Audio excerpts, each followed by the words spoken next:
This truck here is for the city or town of Battleford, Saskatchewan, to Tiny Township, which is in Ontario. This truck here is going to China. As you can see, the pump panel is done in both English and Mandarin. You don't have to speak the same language to know what's needed to fight a fire. And you can bet the 100 employees inside this 50,000 square foot Winnipeg plant know what gets the job done. Fort Garry Fire Trucks is the oldest and largest manufacturer of fire apparatus in Canada. Providing different makes and models to fire departments in every province in Canada. You can see some of the ones up in the high Arctic and Nunavut and further points north.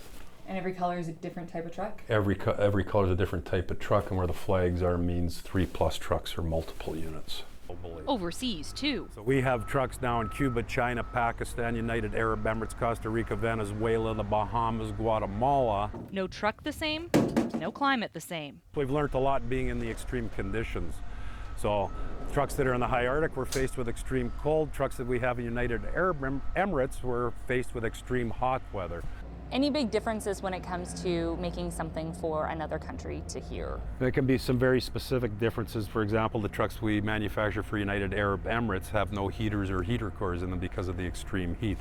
Just the ambient heat off of a heater core would be too hot when it's 45 above. It all starts with the design, a process that can take just a matter of days, or depending on the complexity of the order, weeks. Then it goes down to the plant, where approximately 100 different trucks are made per year. This is really where our manufacturing process would start, the production process. This is the area of the shop here, the production floor, where we're going to cut and bend all of the material up. This one for the city of Winnipeg. We do fully welded seams, engineered for the extreme. How bad are potholes on a body like this? Potholes are severe on any fire apparatus. There's different suspension options you can pick on the chassis part, which really help alleviate some of the shock. Like the city of Winnipeg on their most recent orders have air ride suspension front and rear axle. Each part carefully pieced together and then painted. Is there really a color called fire engine red? No. There's about 8 gazillion different shades of red, Samara. And red, from a paint perspective, is the most expensive paint on the market. Why? Due to the amount of pigments that go into that paint. But why are fire trucks red? That goes way back into the history. They thought red was a more visible color. Nowadays, with all the reflective tape that the standards make you put on, we have painted black trucks with black reflective tape. How the truck looks on the outside has changed as much as what's required on the inside. Firefighters used to fight fires. Now they only engage the fire pump probably 5% of the time. The rest of the time they're doing motor vehicle accidents, water rescue, highway rescue. So the business has had to adapt, offering smaller rigs starting at $150,000 and complex ones for more than $1 million.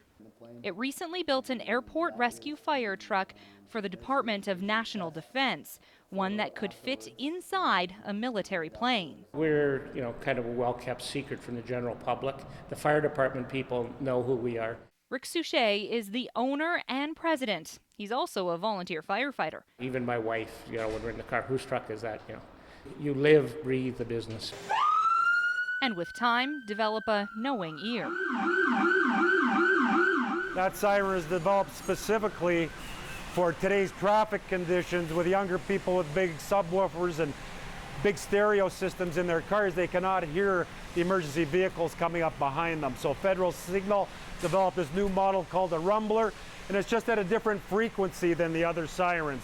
When they first tested it and they first demonstrated that siren to us, it actually rattled the glass in the building. That's the effectiveness of the rumbler. Before any truck leaves the building for its new home. 3 trucks for Ontario Power Generation. These are the largest pumpers that we've ever built.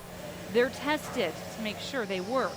For this fleet, which would be used in the event of a nuclear fire, Fort Garry will run water through its pumps for 72 straight hours.